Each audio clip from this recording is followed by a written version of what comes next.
Oui, Seigneur.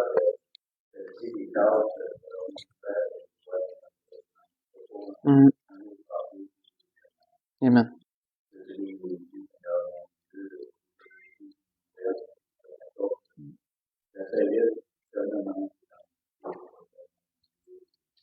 Oui, Seigneur.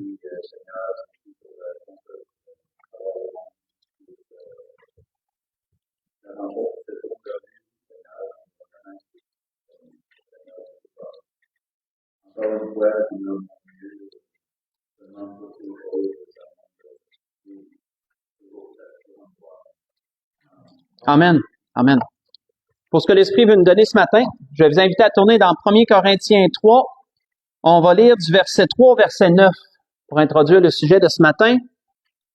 1 Corinthiens, chapitre 3, verset 3 au verset 9.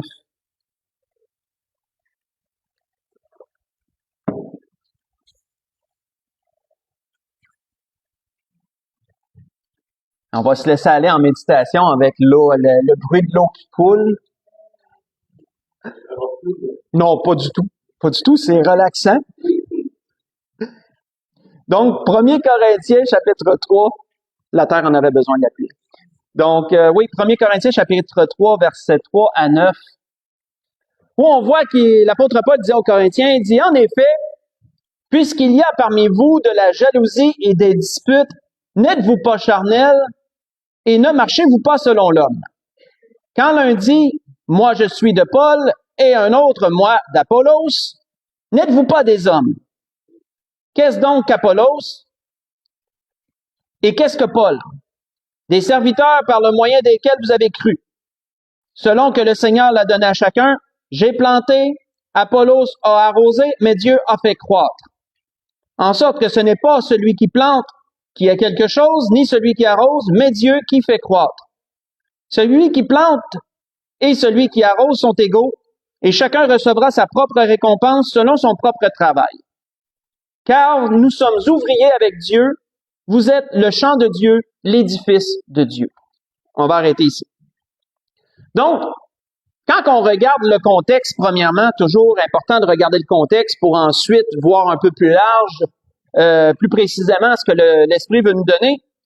On voit ici que les Corinthiens avaient commencé à mettre les hommes qui les avaient enseignés, comment je pourrais dire, sur un piédestal, et ils avaient commencé, certains d'entre eux, à s'associer à certains de ces hommes, à faire comme, quand je méditais là-dessus, là, je voyais ça comme des chefs de clan, à faire comme des genres de chefs de clan spirituels, de pasteurs, d'enseignants qui les avaient enseignés.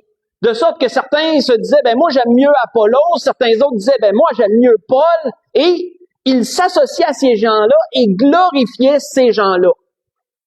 Et l'apôtre Paul, bien sûr, que ça l'a dérangé grandement de voir cette attitude-là, parce qu'il lui considérait comme si c'était une attitude charnelle d'agir comme ça, puisqu'il glorifiait davantage l'homme que de glorifier Dieu à travers ça. Il y avait une forme d'orgueil à travers ça, de vouloir élever un homme et de s'associer à un homme plutôt que de rendre la gloire finalement à Dieu et de s'associer seulement à Dieu.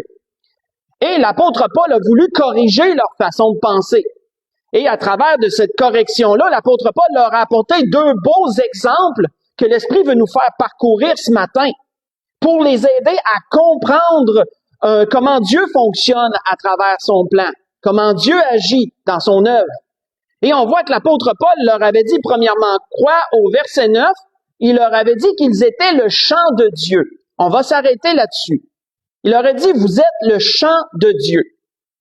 En d'autres mots, l'apôtre Paul comparait les croyants à une terre cultivée et que eux, en tant que pasteurs, ils étaient des ouvriers qui devaient s'occuper de cultiver cette terre-là. Mais que la semence et que toutes les ressources venaient de Dieu. C'est ce que l'apôtre Paul voulait leur dire. Vous êtes le champ de Dieu, vous avez besoin d'être cultivé, vous avez besoin d'être entretenu, mais les ressources qui donnent la semence, qui donne la pluie, qui donne le soleil, c'est Dieu en bout de ligne. Et l'apôtre Paul leur disait cela, nous, on est seulement des ouvriers qui travaillent avec Dieu. On travaille pour Dieu avec Dieu pour vous. On voit que c'est les ouvriers qu'on connaît un peu le sujet de l'agriculture, on sait que c'est les ouvriers qui vont s'occuper de planter la semence. C'est pas eux qui ont créé la semence. Eux ont seulement reçu la semence et ils s'occupent de la mettre en terre. On voit que c'est les ouvriers qui vont s'occuper d'arroser. Si les pluies ne sont pas là d'elles-mêmes, ben à ce moment-là, l'ouvrier s'occupe d'arroser pour que le champ soit toujours bien humide. Et on voit que c'est Dieu, en bout de ligne, qui fait croître cette semence. Une fois que l'ouvrier a semé et que la pluie arrose ou qu'il, lui, arrose par-dessus sa semence, ben, lui n'a pas le pouvoir de faire croître la semence. C'est Dieu qui a ce pouvoir-là. C'est parce que c'est Dieu qui crée la vie. L'ouvrier ne crée pas la vie. L'ouvrier, lui, ne fait que travailler pour la vie que Dieu a créée en bout de ligne, au début. Donc, ça, c'est ce que l'apôtre Paul leur apportait. Ne glorifiez pas l'homme, glorifiez Dieu seul. L'homme n'est qu'un ouvrier. Les ministres qui ont travaillé pour vous ne sont que des ouvriers qui prennent ce que Dieu a donné et qui vous le transmettent. Et l'apôtre Paul commence à leur donner ce premier exemple, car vous êtes le champ de Dieu. Mais bien sûr, frères et sœurs, que l'ouvrier est limité. Je m'explique. Comme l'apôtre Paul le disait, l'ouvrier prend ce que Dieu lui donne et il le donne. L'ouvrier s'occupe d'ensemencer le champ. L'ouvrier s'occupe que l'engrais soit mis.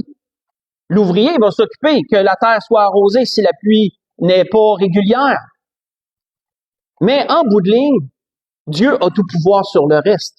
Et l'ouvrier n'a pas aucun contrôle sur la croissance des choses. Mais, est-ce que ça veut dire pour autant que nous n'avons aucune responsabilité là-dedans? Ça, c'est important de comprendre ça.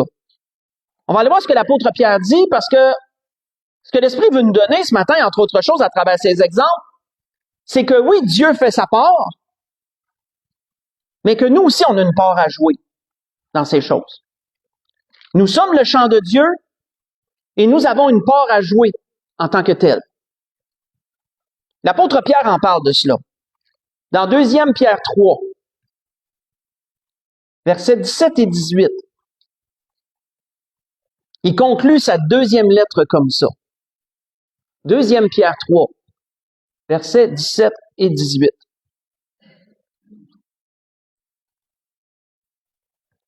Où Pierre disait, « Vous donc, bien-aimés, qui êtes avertis, tenez-vous sur vos gardes, de peur qu'entraînés par l'égarement des impies, vous ne veniez qu'à déchoir de votre fermeté. » Et ensuite, il dit, « Mais croissez dans la grâce et dans la connaissance de notre Seigneur et Sauveur Jésus-Christ.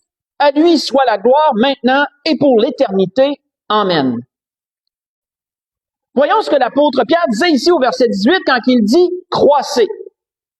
J'ai fait mes recherches parce que je suis pas très bon en français, surtout au niveau des verbes et tout, mais c'est un verbe à l'impératif qui est dit ici. Ma femme pourrait me corriger, mais elle peut pas le faire là, mais c'est un verbe à l'impératif de ce que j'en ai trouvé et qui démontre une obligation. C'est un ordre. C'est un ordre. Un verbe à l'impératif, c'est un ordre. Pierre disait « croissez ». Autrement dit, il y a une responsabilité. Il y a une responsabilité à l'action. Il y a une responsabilité que de prendre à cœur ces choses-là. C'est un appel que d'être le champ de Dieu. On doit considérer, frères et sœurs, comme il a été mentionné tantôt, comment Dieu donne les ressources en toutes choses. Mais le champ, comme le champ physique, reçoit la semence qui lui est donnée. Il accepte les outils qui sont employés. Quand l'outil fend la terre, le champ accepte. Bien sûr qu'on comprend physiquement que le champ ne peut pas faire grand-chose, mais je veux dire, il reçoit cet outil qui va faire son sillon. Le champ reçoit la semence qui lui est donnée. Le champ reçoit la pluie qui va tomber. Il va s'en abreuver. Le champ va recevoir le soleil qui va l'éclairer. Mais frères et sœurs, spirituellement, nous sommes le champ de Dieu, c'est la même chose. Le champ de Dieu, les chrétiens doivent accepter ce qui leur est donné de la part de Dieu. Ils doivent accepter les outils que Dieu utilise pour leur croissance. Ils doivent accepter la semence que Dieu leur donne. par ses ouvriers. Ils doivent accepter les pluies que Dieu permet, le soleil que Dieu va permettre. Dans toutes ces choses, frères et sœurs, le champ doit accepter de recevoir toutes ces choses afin de croître. Et c'est pour ça que l'apôtre Pierre disait ce verbe à l'impératif de dire « croissez ». Utilisez, recevez, acceptez ces choses que Dieu donne. Utilisez-les. Mettez-les en pratique, un peu comme l'apôtre Jacques avait dit, quand il avait dit « mettez en pratique la parole et ne vous bornez pas à l'écouter en vous trompant vous-même par de faux raisonnements ». Vous voyez ça dans Jacques 1, verset 22. Parce que si le champ devient dur, si le champ devient pierreux, si le champ devient plein de ronces et d'épines, ben faites un lien avec la parabole de la semence de Matthieu 13 et vous verrez que la croissance va s'en trouver diminuée, ralentie, elle va s'en trouver arrêtée ou même elle va s'en trouver étouffée. Mais si le champ reçoit tout ce que Dieu permet, mais le champ va s'en trouver à croître. Il va grandir. Nous avons, frères et sœurs, en tant qu'enfants de Dieu, une responsabilité dans notre croissance. Notre croissance ne dépend pas uniquement de Dieu. Comme pour dire, moi, je n'ai rien à faire, Dieu n'a qu'à tout me donner, moi, je n'ai rien à faire, le Saint-Esprit va me faire grandir. Bien sûr que le Saint-Esprit va vous faire grandir, bien sûr. Mais nous avons une part, nous travaillons avec le Saint-Esprit à notre propre croissance. Nous nous soumettons au Saint-Esprit pour notre propre croissance. Nous nous édifions par le Saint-Esprit pour notre propre croissance. Un bon exemple, c'est ce que le Seigneur avait donné un jour à ses disciples. Dans ses derniers enseignements, avant de souffrir, qu'est-ce que le Seigneur leur avait dit comme exemple? Et ça vient bien faire le lien avec l'agriculture de l'époque et tout. Faites juste écouter. On voit que, et vous allez vous y reconnaître, d'ailleurs, le Seigneur avait dit ceci à ses disciples. Il avait dit, « Je suis le cep et mon Père est le vigneron. Tout sarment qui est en moi et qui ne porte pas de fruit, il le retranche. Et tout sarment qui porte du fruit, il l'émonde afin qu'il porte encore plus de fruits.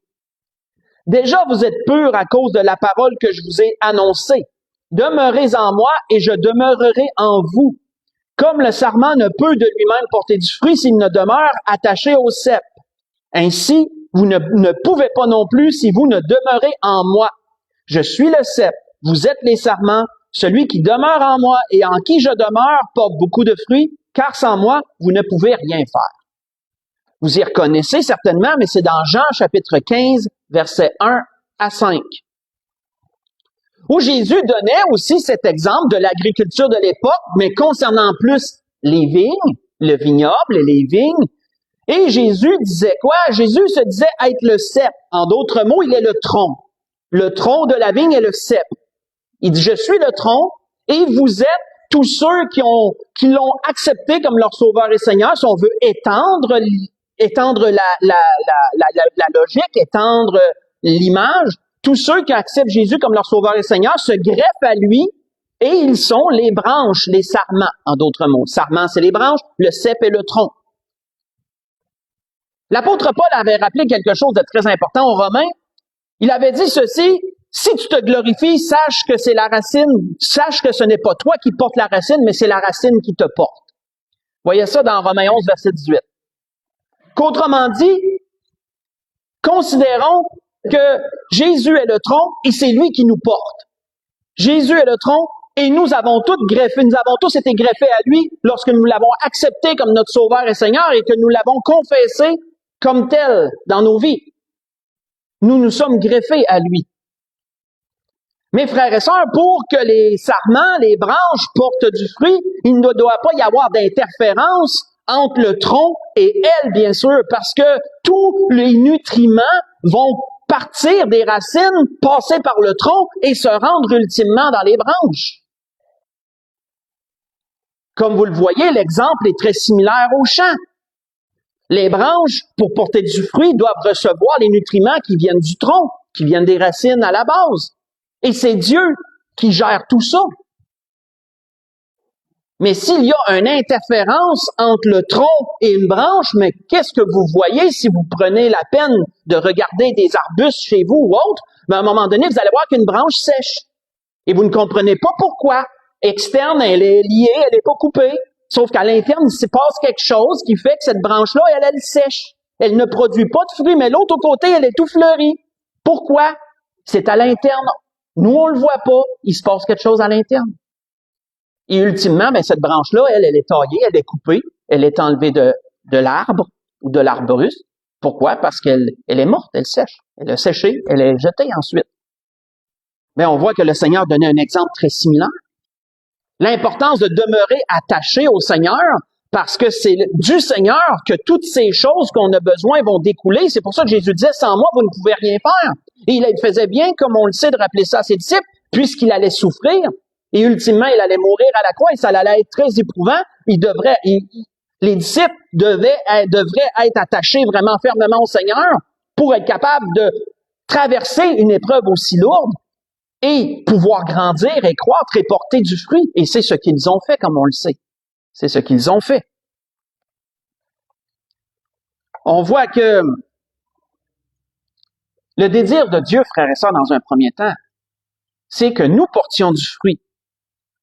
Le désir de Dieu, c'est que la chaleur de l'épreuve ou la sécheresse de la tribulation ne vienne pas à bout de nous, ne nous affecte même pas. C'est le but de Dieu. Et il a tout pourvu pour ça. Si vous voulez lire durant la semaine, bel exemple que le prophète Jérémie avait dit dans Jérémie 17, versets 5 à 8, se rapporte encore à l'agriculture et à ces choses-là. Très bel exemple de l'arbre qui est planté près de la source d'eau, et je vous laisse lire la suite, mais qui démontre que quand on entretient notre relation avec Dieu, à travers Jésus-Christ, nous allons recevoir tout ce que Dieu donne et nous allons croître, nous allons porter du fruit. Même si tout le monde ne croit pas à la même vitesse, spirituellement parlant, il y aura quand même une croissance. Il y aura quelque chose. Et ça va se remarquer. Donc, dans un premier temps, c'est le premier exemple que l'apôtre Paul avait donné aux Corinthiens à travers la compréhension qu'il voulait leur donner de leur situation vis-à-vis de Dieu et tout. Il dit, vous êtes le champ de Dieu, mais l'apôtre Paul avait dit une autre chose aussi. Retournons dans 1 Corinthiens 9 et lisons la suite, puisqu'il leur avait donné un deuxième exemple en disant, vous êtes l'édifice de Dieu aussi. Dans 1 Corinthiens 3, si on lit à partir du verset 9 et qu'on descend jusqu'au verset 15, on voit un deuxième exemple, une deuxième image se développer ici.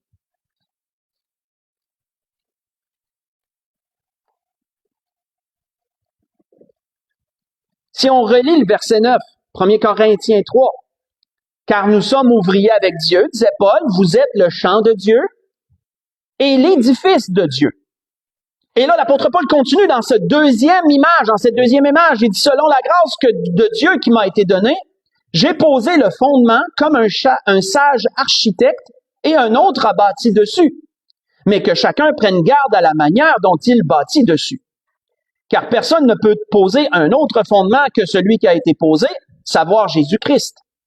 Or, si quelqu'un bâtit sur ce fondement avec de l'or, de l'argent, des pierres précieuses, du bois, du foin, du chaume, l'œuvre de chacun sera manifestée, car le jour la fera connaître, parce qu'elle se révélera dans le feu, et le feu éprouvera ce qu'est l'œuvre de chacun. Si l'œuvre bâtie par quelqu'un sur le fondement subsiste, il recevra une récompense. Si l'œuvre de quelqu'un est consumée, il perdra sa récompense. Pour lui, il sera sauvé, mais comme au travers du feu. On va arrêter ici.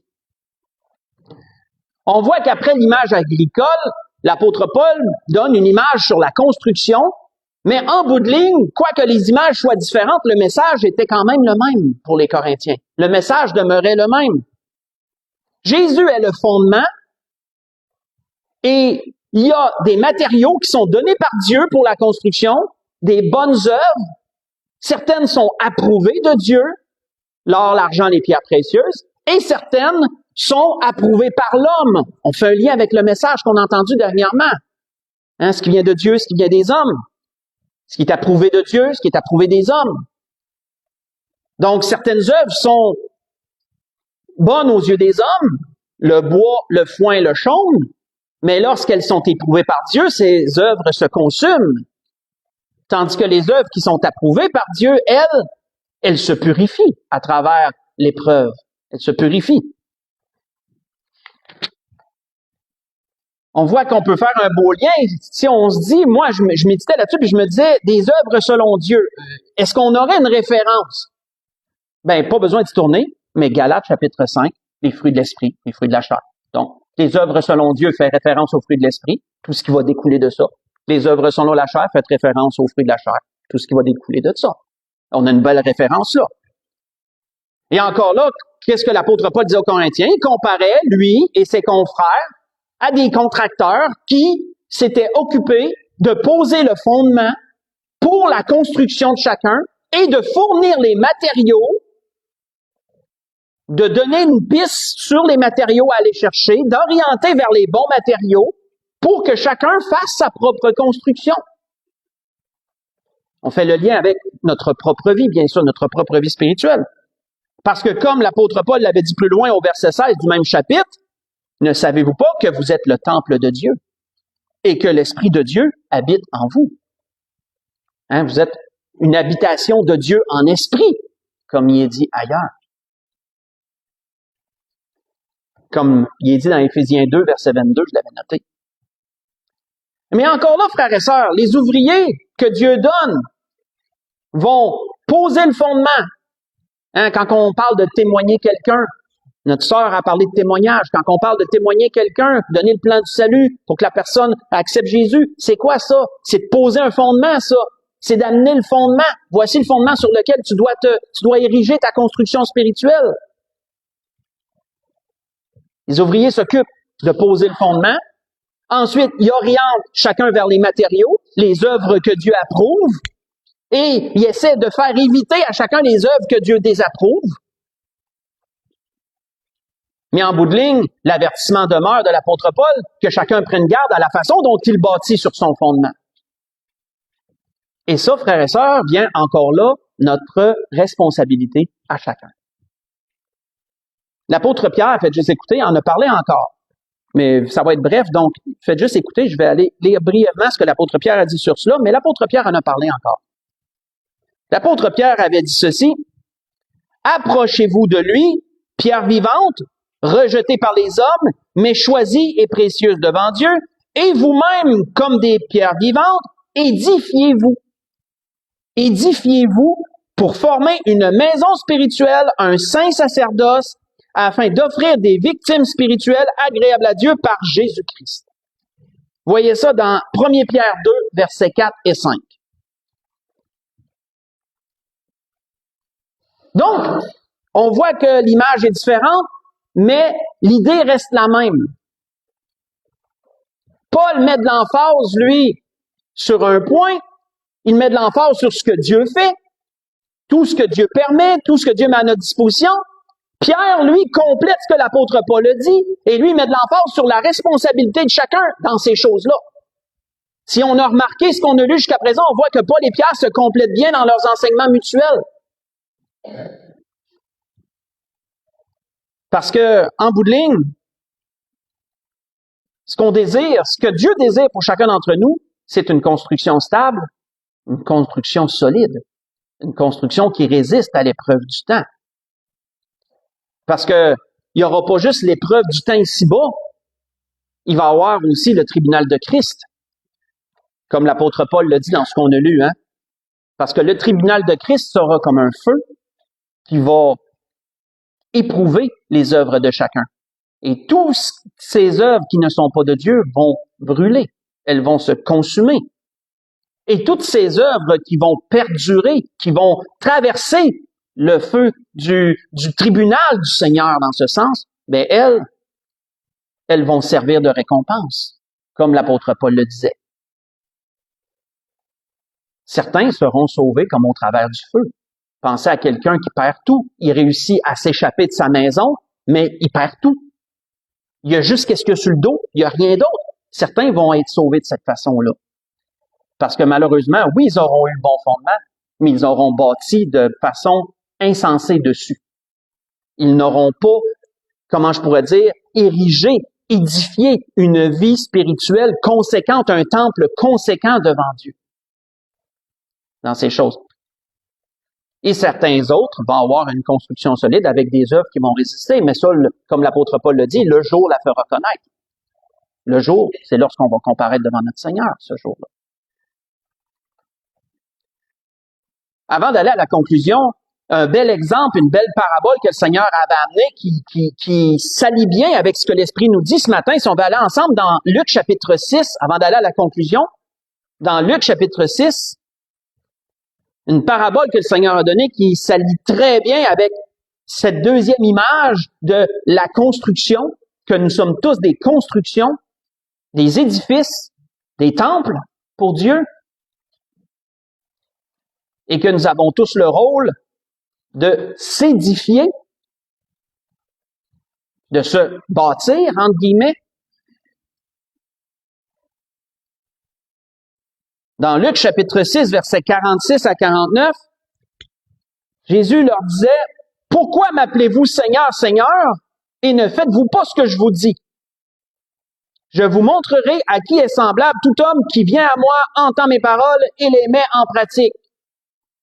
Il est semblable à un homme qui, bâtissant une maison, a creusé profondément et a posé le fondement sur le roc. Une inondation est venue et le torrent s'est jeté contre cette maison sans pouvoir l'ébranler parce qu'elle était bien bâtie. Mais celui qui entend et ne met pas en pratique est semblable à un homme qui bâtit une maison sur la terre sans fondement. Le torrent s'est jeté contre elle, aussitôt elle est tombée et la ruine de cette maison a été grande. » Peu importe, frères et sœurs, notre construction, peu importe les matériaux qu'on a utilisés, bien sûr que à la base, ce qui va être déterminant, c'est la façon qu'on a été fixé sur le fondement. On a-tu un fondement? Sommes-nous bien ancrés dessus? À la base, c'est la chose. C'est la chose principale à la base. Mais ceux qui auront mal bâti sur le fondement, ici-bas, leur construction va être ébranlée. Elle va être ébranlée. Je dis pas qu'elle va être inondée, qu'elle va être détruite. Elle va être ébranlée, par contre. Parce que dans toutes ces choses qui peuvent survenir, les épreuves, les difficultés, ça va déjà commencer à éprouver. Ça va déjà commencer à éprouver ça, la structure. Et lorsqu'on va comparaître au tribunal de Christ, ce sera l'ultime test de tout ça. Tu es bâti sur le bon fondement, tu as le bon fondement. Correct. Maintenant, évaluons la maison. Mais la personne qui a bâti sur le fondement de la bonne façon, les bons matériaux, non seulement ici-bas, ce qui va arriver l'ébranlera pas, elle va persister, mais lorsque comparaîtra au tribunal de Christ, elle demeurera bien bâtie, elle demeurera solide, même à travers du tribunal du Seigneur. Et chacun recevra sa récompense dans ce sens-là. Ben, il y a une chose qui est sûre, c'est comme l'apôtre Paul avait dit déjà à Timothée, il avait dit, néanmoins, le solide fondement de Dieu reste debout. Ça, c'est une certitude. Le fondement est la base, c'est Jésus-Christ. Et l'Esprit voulait nous rappeler cela ce matin, frères et sœurs, sur ces constructions, sur ces deux images que l'apôtre Paul avait données aux Corinthiens, l'image du champ et l'image de la construction de l'édifice. D'une part comme d'une autre, comme l'apôtre Paul l'avait dit. L'apôtre Paul avait dit, il a expliqué son rôle d'ouvrier, tous ceux qui travaillent avec lui, on est là pour vous, on est là, on travaille pour Dieu, pour vous, conjointement avec Dieu pour vous. On donne les choses, on fait de notre mieux, mais en bout de ligne, Pierre, lui, il rajoute à cela, il dit la responsabilité de chacun de prendre ces choses que Dieu donne et de les utiliser, de les mettre en pratique pour croître et pour s'édifier. Pour conclure ce que l'Esprit a voulu nous dire, dans Philippiens chapitre 2, on va aller là pour conclure, Philippiens chapitre 2, et ce qui est dit ici, ce que l'apôtre Paul disait ici aux Philippiens, explique bien ce fait que l'Esprit nous donne ce matin. Dans Philippiens chapitre 2, versets 12 à 18,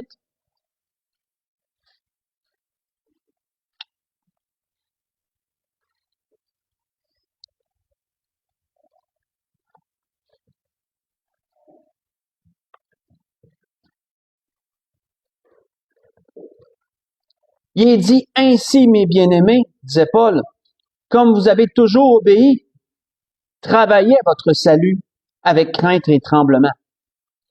Non seulement en ma présence, mais bien plus encore maintenant que je suis absent. Car c'est Dieu qui produit en vous le vouloir et le faire selon son bon plaisir. Faites toutes choses sans murmure ni hésitation, afin que vous soyez irréprochables et purs, des enfants de Dieu irréprochables au milieu d'une génération perverse et corrompue, parmi laquelle vous brillez comme des flambeaux dans le monde, portant la parole de vie. Et je pourrais me glorifier au jour de Christ de n'avoir pas couru en vain ni travaillé en vain. Et même si je sers de libation pour le sacrifice et pour le service de votre foi, je m'en réjouis et je me réjouis avec vous tous. Vous aussi, réjouissez-vous de même et réjouissez-vous avec moi. On va arrêter ici. L'apôtre Paul leur avait donné ses derniers enseignements dans la prison, lorsqu'il était en prison. C'est pour ça qu'on lit à la fin qu'il disait qu'il servait de libation. Référez-vous, à l'époque, lorsqu'il y avait un sacrifice, il y avait une libation de vin ou d'huile. C'était l'huile ou le vin qui était versé sur le sacrifice. Donc, l'apôtre Paul utilisait souvent des images pour décrire ces situations. Il dit, je sers de libation pour vous, à cause qu'il était en prison et qu'il avait été emprisonné pour Christ, encore pour le témoignage de Christ. Mais il était quand même joyeux. Il dit, si vous travaillez à votre salut, il dit, au jour de Christ, lorsque je vais vous voir et que je vais voir votre solidité, que je vais voir vos récompenses, il dit, je pourrai me glorifier de ne pas avoir travaillé en vain. Il dit, je vais savoir qu'il y a un peu de moi là-dedans. Si on le dit en bon québécois, hein, je vais savoir qu'il y a un petit peu de moi là-dedans. Mais qu'est-ce que l'apôtre Paul leur disait? Travaillez à votre salut. Frères et sœurs, travailler à notre salut, comme on le sait, c'est pas d'être sauvé. On peut pas travailler à être sauvé.